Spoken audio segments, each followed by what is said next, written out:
अब सवाल ये उठता है, लोग बोले भाई आपने हराम हराम सब तो बता दिया, अब हमें बताओ हम करें क्या। तो करें क्या, इसके अंदर आपके सामने मैंने सोल्यूशन पास्ट में भी रखा है, आज थोड़ा सा इत्मीनान से एक्सप्लेन कर रहा हूं। शॉर्ट में मैंने पास्ट में एक्सप्लेन किया, लेकिन इत्मीनान से एक्सप्लेन कर रहा हूं। फर्स्ट चीज, जो इस्लामिक फिल्ट्रेशन वाले जो एप्स हैं, अब ये लोग हलाल किसे डिक्लेयर करते हैं, जो हलाल है ये लोग डिक्लेयर करेंगे। कौन से? जो 33% के हिसाब से, जो कैपिटल सूद पे पैसे 33% तक दिए हुए हैं या लिए हुए हैं, तो वो उसे हलाल कहेंगे। 5% तक सूदी आमदनी हराम आमदनी है तो भी उसे हलाल कहेंगे। तो इस्लामिकली ऐप है, अब इसके जरिए आदमी फर्स्ट इनिशियल चेकिंग ले सकता है। चाहे आप इस्लामिकली यूज कर रहे हैं, मुसफ़ा यूज कर रहे हैं, कोई भी ऐसा ऐप यूज कर रहे हैं, इसके जरिए आप फर्स्ट चेकिंग ले सकते हैं। इसके बाद सेकंड चेकिंग के लिए आपको दूसरे ऐप्स में जाना पड़ेगा, जैसे स्क्रीनर वगैरह। इसके अंदर जाकर आप दूसरी फर्दर चेकिंग करो। ये हो गया एक तरीका। एक तरीका हो गया डबल फिल्ट्रेशन। एक दूसरा तरीका है, और ये इस्लामिक स्टॉक स्क्रीनर, ये ऐप ने एक अच्छा काम किया है। इन्होंने क्या किया, ये इनका भी बेस अगर आप देखोगे जो इनकी कमिटी ने फिल्टर करके दिया है, तो ये वो स्टॉक्स है जो कौन से रूल के हिसाब से 33% एसेट से, लेकिन उन्होंने कनेक्ट किया है, उन्होंने मार्केट कैपिटलाइजेशन से कनेक्ट नहीं किया। लेकिन फिर भी वो सूदी चीज को जायज कहना, हलाल कहना, ये बड़ी जुर्रत वाली बात है। हलाल लिख के वहां लगाना। अब लोग ट्रेडिंग कर रहे हैं, हलाल कर रहे हैं, आपने तो लिख के दिया ना, जिम्मेदारी की बात है ना। तो ये लोग भी उस तरह से नॉर्मल जो ऐप है, ऐप में आप जाओगे तो ऐप के अंदर आपको सारे वो स्टॉक्स हलाल डिक्लेयर्ड मिलेंगे जो 33% तक सूद पे पैसे दिए हुए लिए हुए हैं। लेकिन इन्होंने एक अच्छा काम ये किया कि तकवा सेटिंग नाम की एक सेटिंग रखी है। वो कहते हैं अगर आपके अंदर एक तकवा है और आप तकवे के एतबार से चाहते हो कि ऐसी कंपनी में इन्वेस्ट करो जिसका 0% सूद पे पैसा लिया हुआ है, या ऐसी कंपनी में इन्वेस्ट करो जिसकी जीरो सूदी आमदनी है, हराम आमदनी जीरो है, वो कहते हैं आप ये फिल्टरेशन में सबको जीरो जीरो करके देख कर लो।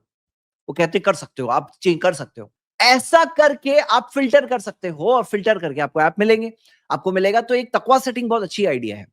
और बल्कि मैं तो ये कहूंगा कि अल्हम्दुलिल्लाह, जिस तरह से मैंने इनके जिम्मेदार से बात भी की, इन्होंने कहा कि हम तकवा सेटिंग को तो ऑलरेडी हमने रखा है, और ये और भी ऐसे लिस्ट अवेलेबल करके रेडी करके हो सकता है जल्द देंगे, जिसके अंदर फिल्ट्रेशन करके हमारे क्राइटेरिया के हिसाब से फिल्ट्रेशन करके एक जो सही स्टैंडर्ड है वो फिल्ट्रेशन उस तरह से करके अपने ऐप में देंगे, ऐसा उन्होंने मुझसे कहा है।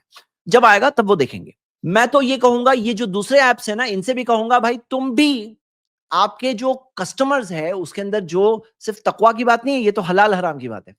तकवा का तो डिमांड है, हम तो कहते हैं कि वो हलाल और हराम वाली बात है। लेकिन मैं इनसे भी कहूंगा कि आपको भी ऐसा करना चाहिए। आपको भी ऐसे एक सेटिंग रख करके प्योर स्टैंडर्ड वाली चीज लानी चाहिए, चाहे इस्लामिकली हो चाहे मुसफ़ा हो। ये लोगों को मैं ये बात कहूंगा इस वीडियो के तहत कि वो लोग भी इस चीज को करें, एक तकवा सेटिंग वाला कुछ लाए, और उसके अंदर फिल्ट्रेशन सर्विस दे, जिसके अंदर हलाल फिल्टर्ड स्टॉक्स, जिसके अंदर लोग जो अच्छे सही क्राइटेरिया के साथ करना चाहते हैं, तो वो लोगों के लिए भी कुछ ऑप्शंस इस तरह से रेडीमेड हो।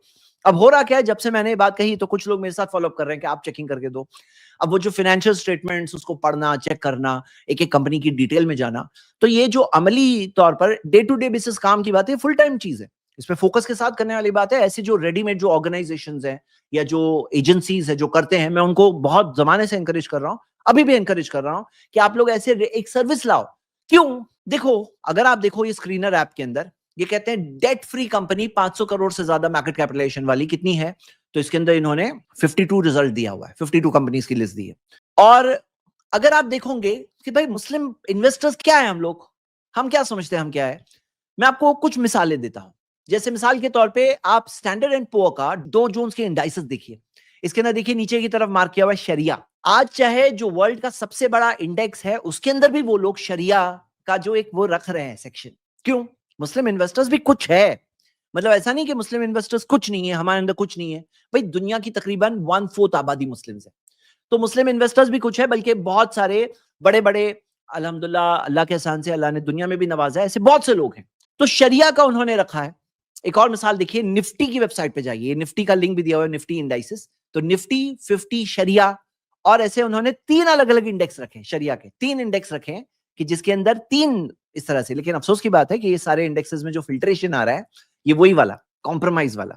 देखिए क्या हो गया ना, ये लोग जो हमारे शरिया फिल्ट्रेशन सर्विसेज वालों ने जो कॉम्प्रोमाइज कर दिया ना, जब आपने 33 को हलाल बोल दिया तो कोई क्यों कम करके देगा आपको, क्यों रेडी करके देगा? अगर आप कहते कि नहीं आपको हमारा इन्वेस्टमेंट चाहिए तो आपको जीरो वाला हमें देना होगा हलाल, तो हम इन्वेस्ट करेंगे। आपको मैं मिसाल दे रहा हूं, जैसे बॉम्बे स्टॉक एक्सचेंज के अंदर अगर आप जाओगे तो शरिया 50 इंडेक्स बॉम्बे स्टॉक एक्सचेंज की वेबसाइट पे शरिया 50 इंडेक्स। क्यों? ताकि मुस्लिम इन्वेस्टर्स वहां इन्वेस्ट कर सके। तो इन्वेस्ट करने के लिए प्रॉब्लम यही है कि ये सब जगह पर वो कॉम्प्रोमाइज वाले सोल्यूशन है। कहीं 25 है जैसे यहां पर, कहीं पे 33 है। एक केस स्टडी मैं आपको बता रहा हूं रिलायंस की। देखिए अगर आप रिलायंस में देखोगे तो सऊदी अरेबिया के वेल्थ फंड ने रिलायंस रिटेल वेंचर्स का 2.04% स्टेक खरीदा था और 1.3 बिलियन डॉलर्स इन्वेस्ट किए थे। हाँ, ये खबर। और रिलायंस अभी और $1.5 बिलियन का इन्वेस्टमेंट हासिल करने की कोशिश कर रहा था। आई थिंक मिल गया या क्या है लेटेस्ट पोजीशन। अब रिलायंस को अगर आप देखोगे तो रिलायंस शरिया कंप्लायंट की लिस्ट में बाज लोगों ने डाला है कि शरिया कंप्लायंट है। लेकिन अगर आप देखोगे इसके अंदर, इसके जो ये देखिए आप, इसके रिलायंस इंडस्ट्रीज में देखिए कि टोटल सूदी कर्ज कितना है। रिलायंस के अंदर टोटल सूदी कर्ज, हाँ टोटल सूदी कर्ज 3.5 ट्रिलियन रुपीस का है। 1 ट्रिलियन किसको बोलते हैं? 1 लाख करोड़। 1-2 करोड़ नहीं, 5-10 करोड़ नहीं, 1 लाख करोड़ का 1 ट्रिलियन। 3.5 ट्रिलियन यानी 3.5 लाख करोड़ का सूदी कर्ज है। और वो हलाल कैसे है फिर? क्योंकि इसका जो टोटल मार्केट कैपिटलाइजेशन है 18.5 करोड़ का है, 18.5 ट्रिलियन का है, यानी 18.5 लाख करोड़ का टोटल मार्केट कैपिटलाइजेशन है। उसके कंपैरिजन में क्या है? अब ये कंपैरिजन में जब देख रहे हैं तो वो हिसाब से क्या हो रहा है, ये हलाल की लिस्ट में आ रहा है रिलायंस इंडस्ट्रीज। और रिलायंस मुस्लिम फंड्स को हासिल करने के लिए अपने आप को उस लिमिट में रख भी रहा है। एक तरह से देख रहे हैं कई लोग जो ट्रैक कर रहे हैं, बोले देखो रिलायंस इस चीज को अपने आप को वो लिमिट के अंदर रख रहा है। जो लिमिट सेट की है ना इन्होंने, वो लिमिट के अंदर रख रहा है। क्योंकि रिलायंस के लिए तो कोई प्रॉब्लम नहीं है, सूदी कर्ज और लेना उसके लिए कोई प्रॉब्लम नहीं है, लेकिन वो मेंटेन रख रहा है। मैं क्या बोल रहा हूं, हमारे हिसाब से हलाल नहीं है। अगर आप ये तकवा क्राइटेरिया के हिसाब से देखो तो आपको रिलायंस फेल दिखेगा। हाँ, तकवा क्राइटेरिया के हिसाब से रिलायंस फेल दिखेगा। अब यहां पे सवाल क्या है? यहां पे सवाल क्या है मेरे ब्रदर्स एंड सिस्टर्स? हम अगर कॉम्प्रोमाइज ना करें, हम सब मिलके करें, तो कौन सा मुश्किल है? इंशाल्लाह आपको कम से कम कुछ अच्छी कंपनीज तो आसानी से मिल सकती है। और इन्वेस्ट आदमी करता है तो कितनी कंपनी में करता है? 50-60 कंपनी में करता है। इन्वेस्ट करते हैं तो लोग 5, 7, 8, 10 म्यूचुअल फंड्स भी देखोगे तो इतनी ज्यादा कंपनीज में इन्वेस्ट नहीं करते हैं।